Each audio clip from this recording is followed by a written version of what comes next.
Estimados aprendices, bienvenidos a la segunda sesión en línea programada para el día de hoy. Ingresamos como siempre por cena virtual, cerramos los mensajes que la plataforma entrega dándole clic en la X del anuncio y vamos a ingreso a curso. Digitamos nuestro usuario y contraseña, el cual también utilizamos para Cenasopía.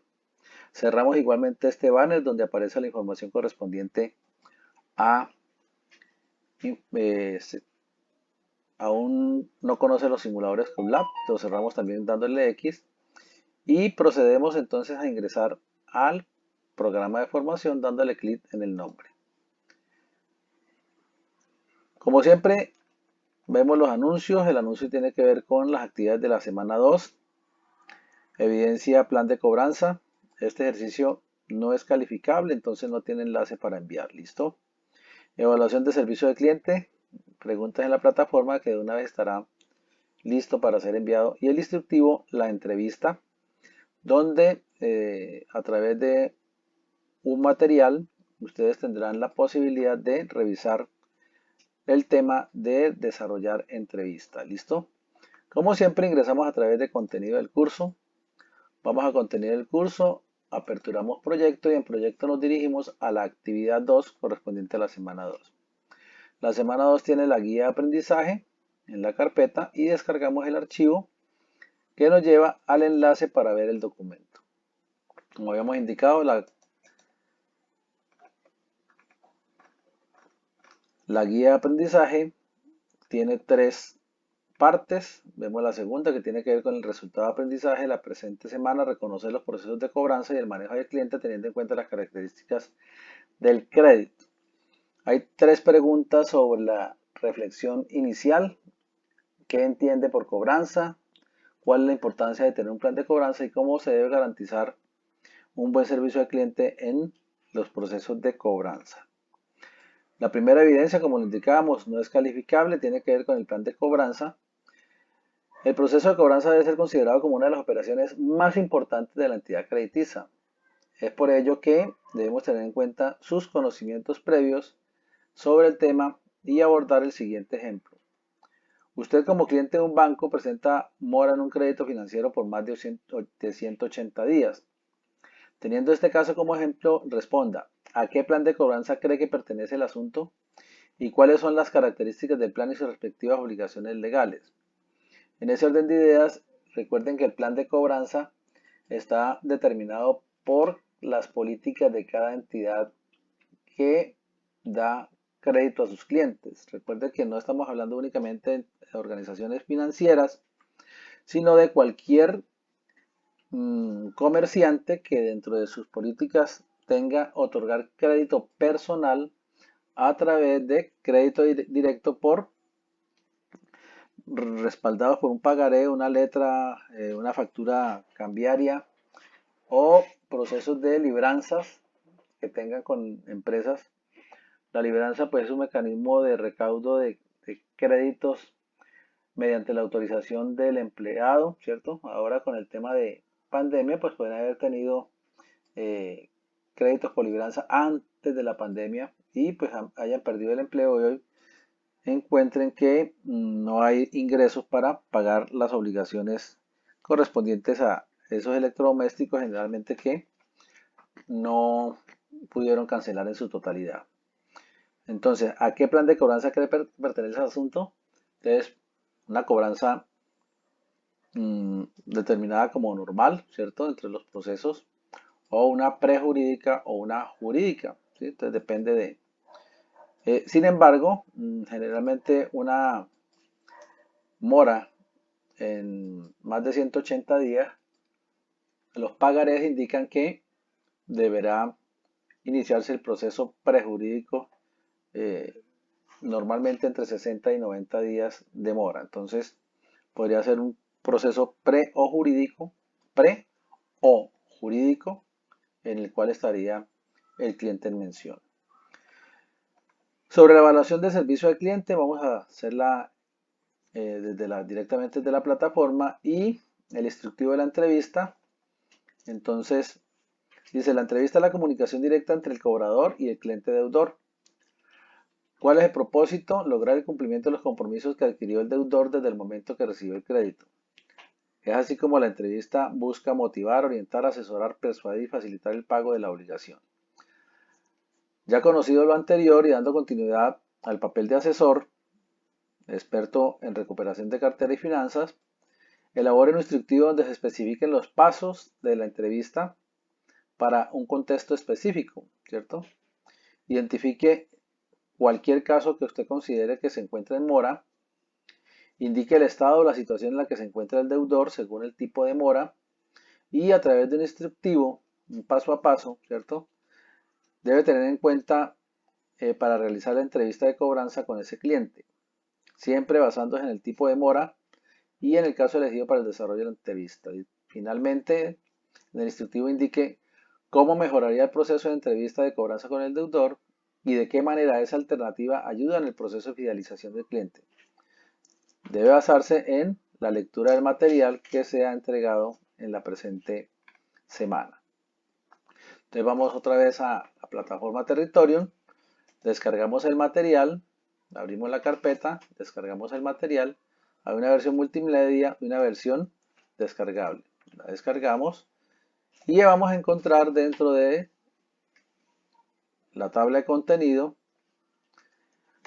qué es el proceso de cobranza, ¿cierto? Entonces, con su parte de la cobranza debe ser planeada, debe tener un programa, hay unos planes de cobranza administrativa o la que indicábamos proceso de cartera normal, prejudicial y prejurídica.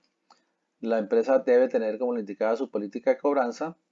Hay unas normas de cobranza o unas obligaciones, por ejemplo, para algunas entidades que deben realizar provisiones y castigo de cartera dependiendo de la morosidad del cliente. Entonces, para el sector cooperativo existen unas tablas emitidas por la Superintendencia de Economía Solidaria, para la Superintendencia Financiera, igualmente para estas entidades que deben cumplir con hacer la recuperación de la cartera, en su caso contrario castigarla, y castigarla es llevarla con cargo a los estados financieros.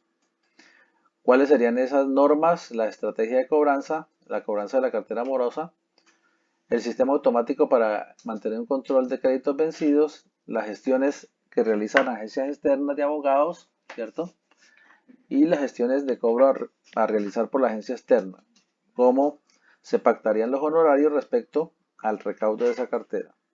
Unas reflexiones sobre el servicio al cliente y la entrevista de cobranza con el deudor, que debe tener aspectos importantes para tener en cuenta la entrevista, las características de una argumentación positiva y propositiva, unos métodos para debatir o rebatir las objeciones, siempre encaminado a una comunicación efectiva del manejo de las objeciones.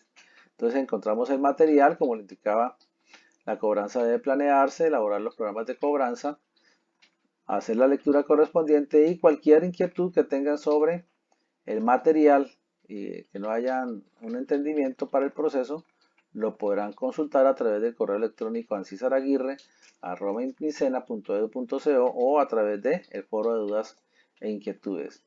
Adicionalmente hay material complementario en el cual van a ver el diseño de un mapa de experiencia de los clientes en persona natural, ¿cierto? Es un trabajo realizado por estudiantes de la Universidad de Medellín. Adicionalmente, el diseño de un modelo predictivo, ¿sí?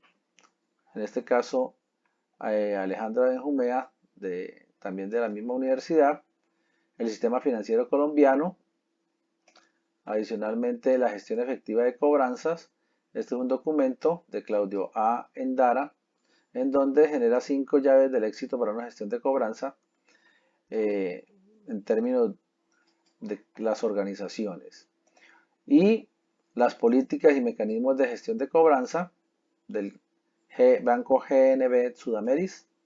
Y por último, la política de cobranza del Banco Pichincha. Cómo realiza la política, cómo está establecida la política del Banco Pichincha. Entonces son documentos que estarán disponibles para que ustedes revisen y desarrollen lo correspondiente a la presente semana. Vamos entonces con la evaluación de servicio al cliente. Podemos cerrar desde la actividad 2, abrimos actividad 2, guía de aprendizaje, material de información, materiales complementarios y nos dirigimos a aperturar evidencia, evaluación, servicio al cliente. Le damos clic en el enlace y nos llevará a ver la evaluación. Le damos comenzar y recuerden que puedo aperturar una ventana emergente dándole clic en la pestañita que se encuentra en ese lado inferior derecho. Entonces tenemos en este caso 5 preguntas sobre servicio al cliente, ¿cierto? El trámite de una solicitud de crédito debe atenderse dentro de los estándares de servicio establecidos por el cliente, la institución, el funcionario y los funcionarios. Dos de las siguientes opciones hacen parte de la estrategia utilizada para iniciar una entrevista. Preguntar directamente por el estado de la deuda, presionar al cliente para realizar el pago de la deuda, crear un clima de confianza, invitar al cliente a sentarse en el caso que sea presencial. Al posicionar un producto en el mercado, el servicio al cliente debe mantener como prioridad la satisfacción de los usuarios para conseguir su preferencia y lealtad. En este caso, estamos hablando del producto financiero o de otorgamiento de crédito o un servicio que usted considere que ha tenido. Entre las premisas de servicio en el área de cartera se encuentra que los empleados de la institución, en particular dicha área, pueden exigir contraprestaciones por los servicios ofrecidos. Entonces considero que ustedes tendrán la respuesta entre verdadero o falso. Y por último, si la entrevista es la comunicación directa entre el cobrador y el deudor a fin de satisfacer el cumplimiento de los compromisos adquiridos por el cliente. Entonces, al responder 4 preguntas afirmativas, habrán pasado la actividad. Luego de terminada, le damos enviar. Vamos a responder aquí una de ellas. El trámite de una solicitud de crédito debe atenderse dentro de los estándares de servicio establecidos por, obviamente, la institución que es la que oferta. ¿Listo? Dos de las siguientes opciones hacen parte de la estrategia utilizada para iniciar la entrevista. Preguntar directamente por el estado de deuda, ya la sabemos. Presionar al cliente no se debe presionar. Crear un clima, ¿cierto? Y hacerle la invitación al cliente a sentarse, en el caso de ser presencial. Al posicionar un producto en el mercado, verdadero. La prioridad debe ser el servicio al cliente. Las premisas de exigir contraprestaciones por los servicios ofrecidos, o sea, eso no es permitido y no sería ético. Y la entrevista es la comunicación directa entre el cobrador y el deudor para el cumplimiento de los compromisos adquiridos, verdadero. Entonces, entre estas, el trámite de una solicitud de crédito debe atenderse dentro de los estándares de servicio establecidos por. Entonces, ustedes sabrán que el cliente no establece la solicitud, sino que es la institución, los funcionarios, cada uno desarrolla el cumplimiento de los estándares establecidos por la institución. Le vamos a dar enviar, nos pregunta si queremos enviar, le hemos contestado 5 de 5, le damos a aceptar y vamos a encontrar que el desempeño fue 100 puntos, es decir, todas las 5 respuestas están correctas. Entonces, en ese orden de ideas podrán ustedes ya tener las respuestas a las preguntas y desarrollar eficientemente la evaluación. La otra actividad tiene que ver con el instructivo o la entrevista, el instructivo de la entrevista. Para ello, aquí está, dice descargar el documento, que es el mismo texto que tenemos en la guía de aprendizaje. Adicionalmente, cuáles serían los criterios de evaluación. Entonces, ¿cómo lo realiza? Vamos a darle clic en ver evidencia. Y en ver evidencia vamos a encontrar el enlace correspondiente para enviar la actividad. Aquí, enlace para evidencia, lo tenemos que enviar, así como lo ha realizado Jennifer, ¿cierto? Vamos a visualizar un PDF que ha determinado cómo hacer el proceso de cobranza. Entonces, el caso de mora, el Banco Popular de Neiva, una actividad estatal. El estado del deudor tiene 4 meses, ¿cierto? Y ¿cuál es el instructivo? Saludo, presentación, creación de confianza. Entonces, hay un ejemplo de lo que ha realizado la compañera, en este caso Jennifer Tatiana Vargas. ¿Listo? Entonces, en ese orden de ideas vamos a enviar el enlace a través de este enlace y lo llevamos como un formato PDF o Word que subiremos a la plataforma. Esas serían las dos actividades. La primera, como indicamos, no tiene enlace porque no es calificable y de esa forma tendríamos únicamente dos actividades para subir en la presente semana. Cualquier inquietud, recuerden que estaré pendiente de resolverla a través de la plataforma Foro de Dudas e Inquietudes o al correo electrónico ancísaraguirre@micena.edu.co. Feliz término de día para ustedes y nos estaremos viendo la próxima semana en el proceso de asesoramiento para la tercera actividad del programa de formación.